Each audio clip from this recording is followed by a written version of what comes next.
Hola, soy la doctora Loreni, soy pediatra y en este video vamos a hablar de un caso que está siendo muy mediático y es muy importante para la población.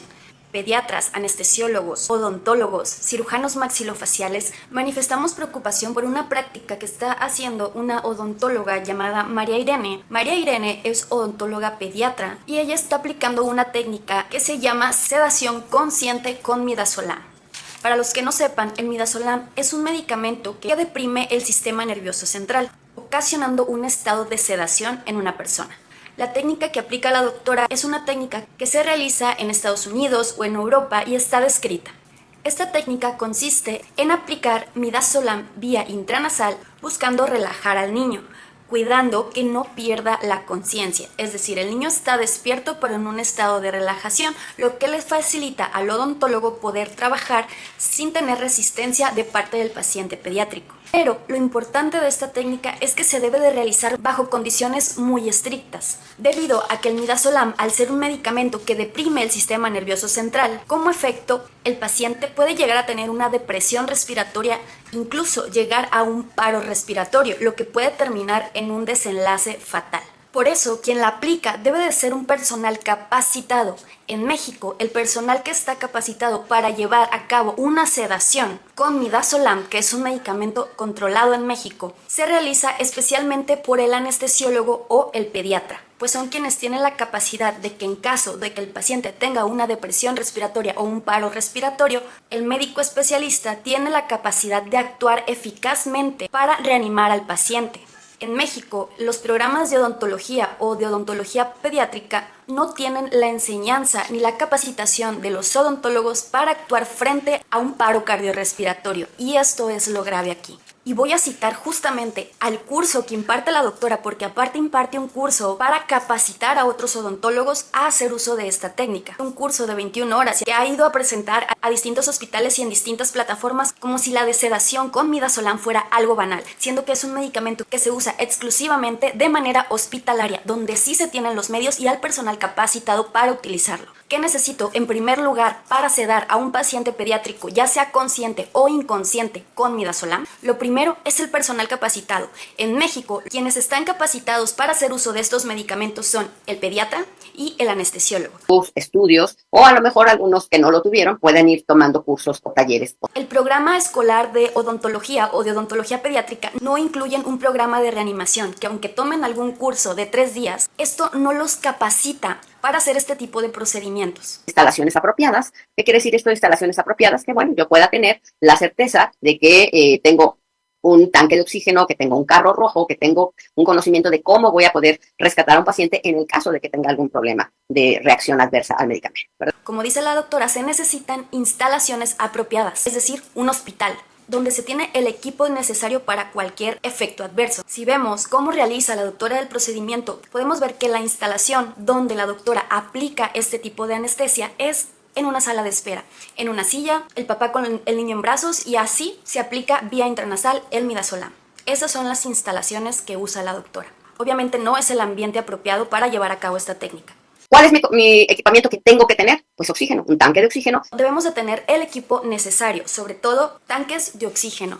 Los consultorios de odontología no tienen tanques de oxígeno. De hecho, si ustedes revisan la norma oficial mexicana, cuando un niño va a estar expuesto a este tipo de sedación, ya sea consciente o inconsciente, necesitamos darle oxígeno. El niño debe de tener una mascarilla reservorio o puntas nasales en su defecto. Nuevamente vemos que la doctora no utiliza oxígeno en su procedimiento. Hay un revertidor del midazolam, que es el flumacénil. Si ustedes no hicieron una mala dosificación del medicamento, nunca lo van a utilizar. Pero si ustedes medicaron al paciente, pues el flumacénil es lo que les va a ayudar a revertir ese medicamento. Menciona el flumacénil, por si acaso sucede algún efecto adverso o alguna sobredosis, medicamento que no tienen en un consultorio de odontología. No tienen el conocimiento para calcular el flumacénil ni tampoco para administrarlo, ya que el flumacénil necesita una vía intravenosa, pues por esta vía es por donde se administra para poder revertir el efecto del midazolam en caso de sobredosis. Es decir, el niño debe de estar canalizado por cualquier cosa que pase. Y como vemos en su proceso, no canalizan al niño porque el odontólogo no está preparado para canalizar por vía intravenosa a un paciente.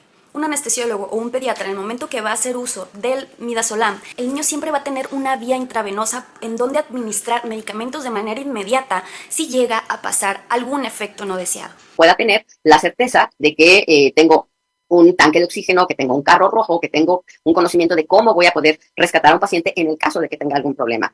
Y así es, un equipo de emergencia disponible, es decir, un carro rojo, un equipo de paro, los cuales solamente están en un medio hospitalario. Ningún consultorio médico ni odontológico tienen un carro rojo en su consulta. Por lo tanto, si el paciente llega a ser una depresión respiratoria, no tienen oxígeno, no tienen una vía y no tienen un carro rojo de paro. Si yo quiero evitarme problemas, pues lo importante es que el niño esté valorado previamente por su pediatra. ¿De qué sirve la valoración previa por un pediatra si el pediatra no va a estar ahí cuando se administre el medicamento? De nada me sirve que un pediatra me diga que el paciente es un paciente sano, apto para aplicarle midazolam, si en caso de que el niño tenga una reacción adversa, el pediatra no va a estar ahí para actuar. Tenemos que tener en cuenta que lo que es la vía aérea de los niños es bien importante. La vía aérea es muy importante, claro, pero un odontólogo no tiene la capacidad de intubar a un paciente pediátrico. En caso de que se necesite intubar al paciente, ¿quién lo va a hacer? Desde antes de entrar al procedimiento, se le toman todos sus signos vitales. Necesitamos tomar signos vitales, por supuesto. Por lo tanto, necesitamos un monitor de signos vitales que tome la saturación, la frecuencia cardíaca, la frecuencia respiratoria y la presión arterial del paciente. Aquí la doctora lo omite completamente, pero la presión arterial también es un dato muy importante al usar este medicamento, pues el paciente puede tener una hipotensión. Como vemos, el paciente no está monitoreando la TA, no tenemos un brazalete, porque además los pacientes pediátricos necesitan un brazalete de acuerdo a su edad. Doctora, ¿dónde está su monitor y su brazalete para medir la presión arterial? Sus efectos secundarios pueden ser una hipoventilación y una hipoxemia. Por eso. Así es, la doctora mismo lo dice. Uno de los efectos secundarios del midazolam es que tengan hipoventilación o hipoxemia. La hipoxemia perfectamente la podemos medir con el oxímetro, pero ¿cómo un odontólogo va a medir una hipoventilación? Si para yo saber que el niño está hipoventilando, es decir, que no está entrando el aire suficiente a los pulmones, necesito un estetoscopio. Nuevamente, el odontólogo en su preparación no utiliza el estetoscopio y no está apto para escuchar los pulmones durante el procedimiento. ¿Cómo van a saber que el niño está hipoventilando? Si no tienen el conocimiento para escuchar pulmones con un estetoscopio. Y justamente al final de esta plática que da la doctora, nos pone unos casos clínicos. Y aquí podemos ver nuevamente un paciente que es sedado en una sala de espera, en una silla, en los brazos de su papá, sin oxígeno, sin un carro de paro, sin ser el personal capacitado para sacar a un niño de paro, para canalizarlo, para intubarlo, para manejar aminas, para manejar vía aérea. No tienen un monitor para tomar correctamente los signos vitales. La vigilancia de signos vitales del paciente se limita a un oxímetro. No hay monitor, no hay un brazalete de TA. Por supuesto, no tienen un estetoscopio, cómo escuchar si el paciente está hipoventilando o no. No tienen una vía intravenosa por si el paciente llega a presentar una depresión respiratoria o un paro respiratorio.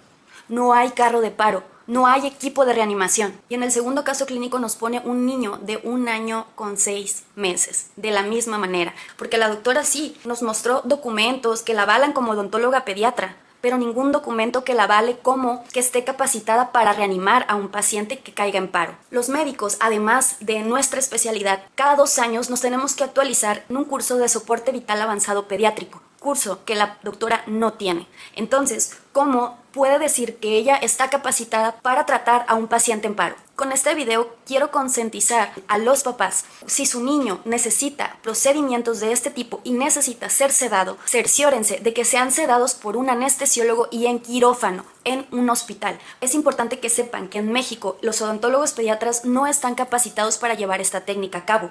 Que los verdaderos odontólogos pediatras que son profesionales y se preocupan por la seguridad de su niño, lo van a hacer en compañía de un anestesiólogo y en quirófano, para cumplir con todo lo necesario que necesita un niño para guardar su seguridad y su vida. En un medio privado, es cierto que contratar anestesiólogo para llevar a cabo estos procedimientos dentales sí suben el precio, pero yo creo que la vida de un niño vale más que eso. Si no creen poder solventar este procedimiento por vía privada, llévenlo a un hospital público para que las cosas se hagan correctamente para salvaguardar la vida y la integridad de su niño. Y no importa que digan que a lo mejor la doctora tenga mucha experiencia o tenga 30 años haciendo esto no significa que no pueda pasar en algún momento. La doctora lo tiene muy en cuenta, tanto así que imparte su curso, pero no lo aplica en sus procedimientos. Y muchas personas dicen, es que sí están descritas las técnicas, sí están las guías de la Asociación Española de Pediatría, de la Academia Americana de Pediatría, sí la describen, pero son países que tienen las condiciones necesarias y el medio hospitalario para realizar los procedimientos. Los odontólogos pediatras sí están capacitados para reanimar a un paciente pediátrico durante un paro cardiorrespiratorio. En México ya ha habido casos donde hemos perdido a infantes debido a estos procedimientos. De las que se han hecho mediáticas son una en Morelos y un caso en Querétaro, donde una de las odontólogas fue vinculada a proceso debido a que el paciente falleció durante este procedimiento al aplicar esta técnica de sedación consciente. Porque muchos odontólogos me estuvieron escribiendo diciendo que ellos sí tenían un anestesiólogo al momento de realizar los procedimientos y que lo hacían en quirófano. Y estos son los buenos odontólogos pediatras profesionales que buscan la integridad siempre del niño, que buscan la seguridad y que saben hasta dónde están sus límites. Estos odontólogos son los que verdaderamente se preocupan y hacen bien su trabajo. No escatimemos en los recursos para perjudicar la vida del paciente. Si los papás no tienen los recursos, hay que derivarlo a un hospital público donde las cosas se puedan hacer correctamente, porque la vida de un niño no vale ahorrarse unos cuantos pesos por no tener un anestesiólogo que asista durante la sedación con midazolam. Mamás, papás, si un odontólogo les ofrece sedar a su niño consciente con midazolam, sin un anestesiólogo y fuera de quirófano o fuera de un hospital, yo les recomiendo que vayan con otro odontólogo, que no escatimen en gastos y que si notan que ustedes no lo pueden pagar, acudan a un hospital público, donde sí se pueda salvaguardar la vida y la seguridad de su niño.